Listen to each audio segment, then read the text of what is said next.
क्या होगा अगर हमारी जुडिशरी के सबसे ऊंचे लोग भी अपनी पोजीशन से हटा दिए जाएं? क्या आपने कभी सोचा है कि ऐसे हाई अथॉरिटी के लोग जब अपनी सीट से हट जाते हैं तो इस प्रोसेस को क्या कहा जाता है? ये है जुडिशियल इम्पीचमेंट का कॉन्सेप्ट। पर ये प्रोसेस आसान लगता है, मगर क्या सच में ऐसा है?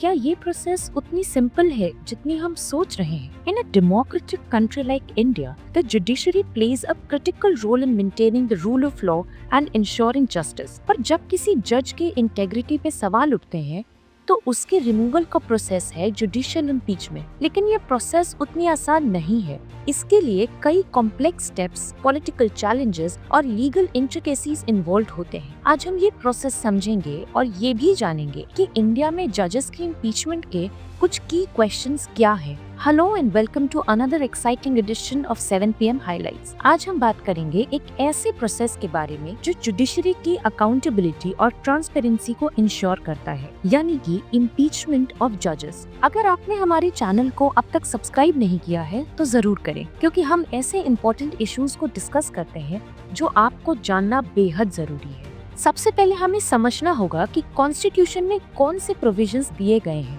आर्टिकल 124 सेक्शन 4 और आर्टिकल 125 सेक्शन 5 सुप्रीम कोर्ट के जजेस के लिए है, और आर्टिकल 217 और आर्टिकल 218 हाई कोर्ट के जजेस के लिए है। इन आर्टिकल्स में कहा गया है कि अगर किसी जज के ऊपर मिसबिहेवियर या इनकैपेसिटी का केस है तो उसको इम्पीच किया जा सकता है। पर ये प्रोसेस इतना स्ट्रेट फॉरवर्ड नहीं है। इसके लिए पार्लियामेंट का इन्वॉल्वमेंट भी जरूरी होता है। तो आइए देखते हैं ये इम्पीचमेंट प्रोसेस कैसे काम करता है। पहला स्टेप है मोशन इनिशिएट करना। लोकसभा या राज्यसभा में 100 MPs या 50 राज्यसभा मेंबर्स को एक मोशन साइन करना पड़ता है। ये मोशन स्पीकर या चेयरमैन के पास जाता है। अगर ये मोशन एक्सेप्ट हो जाता है तो फिर एक 3 मेंबर इंक्वायरी कमेटी बनाई जाती है जो चार्जेस को इन्वेस्टिगेट करती है। ये committee chief justice of India, एक हाई कोर्ट चीफ जस्टिस और एक डिस्टिंग्विश्ड जूरिस्ट मिलकर बनाते हैं। अगर कमेटी को चार्जेस प्रूव नहीं होते तो प्रोसेस स्टॉप हो जाता है। अगर चार्जेस प्रूव हो जाते हैं तो फिर ये मोशन पार्लियामेंट के दोनों हाउसेज में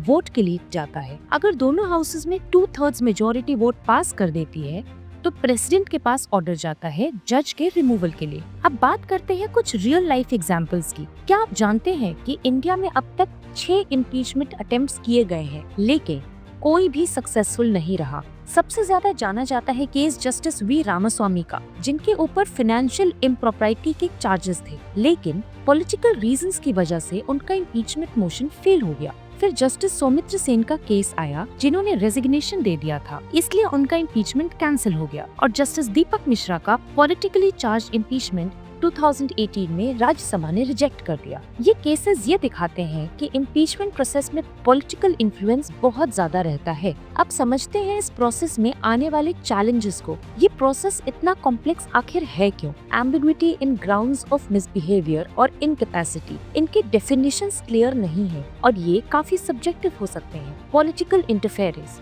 जजेस की इम्पीचमेंट काफी बार पॉलिटिकल इन्फ्लुएंस के अंडर होते हैं, जैसे कि जस्टिस रामस्वामी के केस में हुआ। रेजिग्नेशन लूपहोल, जजेस रेजिग्नेशन देकर इम्पीचमेंट से बच सकते हैं, जैसा हमने जस्टिस सौमित्र सेन के केस में देखा। Partition politics, anti defection law MPs को अपने पार्टी के अगेंस्ट वोट करने से रोकता है, जो इंडिपेंडेंट थिंकिंग को अफेक्ट करता है। तो इस प्रोसेस को इम्प्रूव कैसे किया जा सकता है? सबसे पहले ग्राउंड्स को क्लियर करना होगा। मिसबिहेवियर और इनकैपेसिटी का डेफिनेशन प्रिसाइज होना चाहिए ताकि मिसयूज ना हो सके। फिर इंडिपेंडेंट कमीशन बनाया जा सकता है जो इम्पीचमेंट केसेस को हैंडल करे, जिससे पॉलिटिकल इन्फ्लुएंस कम हो जाए। एंटी डिफेक्शन लॉ को रिकंसिडर करना होगा ताकि एमपीज अपने कंसाइंस के अकॉर्डिंग वोट कर सकें। और इंक्वायरी प्रोसेस को और ट्रांसपेरेंट और टाइमली बनाना होगा, जिससे अकाउंटेबिलिटी बढ़ सके। तो दोस्तों, ये था जुडिशियल इम्पीचमेंट का प्रोसेस और उसके चैलेंजेस। अगर आपको ये वीडियो पसंद आई हो तो लाइक करें, शेयर करें, और अगर आपने अभी तक सब्सक्राइब नहीं किया है तो जरूर कर लें। और आपके थॉट्स क्या हैं इस इम्पीचमेंट प्रोसेस को लेकर?